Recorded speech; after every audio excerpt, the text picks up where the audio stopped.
너 그 소식 들었어? 고발뉴스에서 마트를 한대. 어디로 가야 돼? 가긴 어딜까? 인터넷 쇼핑몰이라고. 포털에서 고발마트를 검색해봐.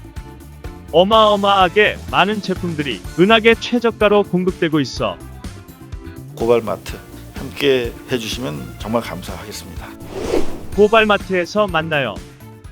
꼼수를 통한 정치검찰의 결과는 이미 나와 있었다. 박범계 법무부 장관의 수사지휘에 대해 고검장들을 대거 끼워넣는 꼼수를 동원해 지휘를 사실상 거부하는 결과를 만들어낸 조남관 대검차장은 회의 결과와 무관하게 잘라야 한다는 지적이 나왔다. 김용민 더불어민주당 의원은 지난 19일 한명숙 전 총리 사건과 관련해 모해 위증 교사 의혹을 받고 있는 검사의 기소 여부를 다룰 대검 부장 및 고검장 회의를 앞두고 자신의 페이스북에 조남관을 교체해야 한다며 이같이 주장했다. 김 의원은 조남관은 이번 법무부 장관의 수사 지휘가 있자 갑자기 대검 부장회의에 고검장들을 포함시켜야 한다고 주장을 해 사실상 수사 지휘를 거부하는 자세를 취했다며 정치검사 윤석열은 물러났으나 그 자리를 새롭게 조남관이라는 정치검사가 채웠다고 강한 어조로 비판했다. 그러면서 그는 대검차장은 임기가 정해진 것이 아니기 때문에 장관의 의지에 따라 언제든지 교체가 가능하다고도 적었다. 김 의원은 검찰은 달라지지 않고 동일성을 유지하고 있고 그 선봉에 조남관이 법기술을 사용하고 있다. 조 차장을 교체하지 않는다면 검찰의 악행은 무한히 반복될 것이다. 이제 검찰 내부의 잘못에도 과감하게 칼을 들이댈 수 있는 인물들이 중용돼야 한다고 강조한 뒤 이번 대검 부장 회의의 결과와 무관하게 조남관을 교체해야 하는 이유라고 덧붙였다. 한편 조남관 대검 차장이 주재한 대검 부장 및 고검장 회의 결과 한명숙 전 총리의 재판 위증교사 의혹 사건을 최종적으로 불기소하기로 결정되자 이번 사건의 조사를 담당했던 한동수 대검 부장은 회의 결과가 언론에 즉각 공개된 데 대해 깊은 유감을 표시했다. 한동수 감찰부장은 20일 페북에서 참석자들 모두 회의 결과를 외부에 누출하지 않기로 보안각서를 쓰자는 말까지 들은지라 감찰팀에게도 결과를 말하지 못하고 그저 수고했다고만 하고 퇴근했으나 회의 종료 10분 만에 회의 내용과 결과가 특정 언론의 소상히 단독 보도된 것을 알게 되었다며 놀라움을 금치 못했다.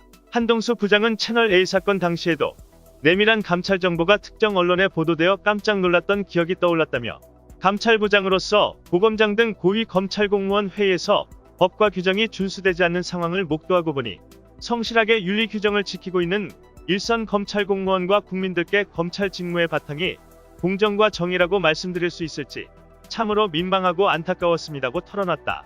심지어 비검사의 출석 사실까지 보도되었는데 사실이라면 공무원의 경우 방어권을 어디까지 보장받아야 하는지 국민의 권리 이상을 받아서는 안 되는 것이 아닌가 하는 생각도 들었다고 밝혔다. 회의가 비공개로 진행됐음에도 조선일보는 회의 종료 직후 복수의 회의 참가자들로부터 제보받아 마치 회의장을 CCTV로 묘사하듯 정밀하게 회의 내용을 단독 보도했고 심지어 한명숙 사건을 수사한 당사자로서 이번 감찰의 핵심 대상인 어미준 창원지검 형사 3부장을 회의장에 올려 자신의 무혐의 주장을 하도록 배려한 사실도 함께 기사화됐다. 한동수 부장은 철옹성 앞에 선 듯한 답답함으로 잠이 들었다가 이른 아침 산에 오르는데 봄비가 내립니다. 변하지 않고 영원할 것 같지만 어김없이 봄은 찾아왔습니다. 어떠한 폭력 앞에서도 인간의 존엄과 진심은 차별 없이 지켜져야 한다는 헌법 정신을 가슴에 새깁니다. 어렵고 힘든 길이지만 할 일을 해나가야겠다는 다짐을 하며 산을 내려옵니다라고 소회를 마쳤다. 검찰개혁의 마지막은 수사권 완전 발굴로 완성된다.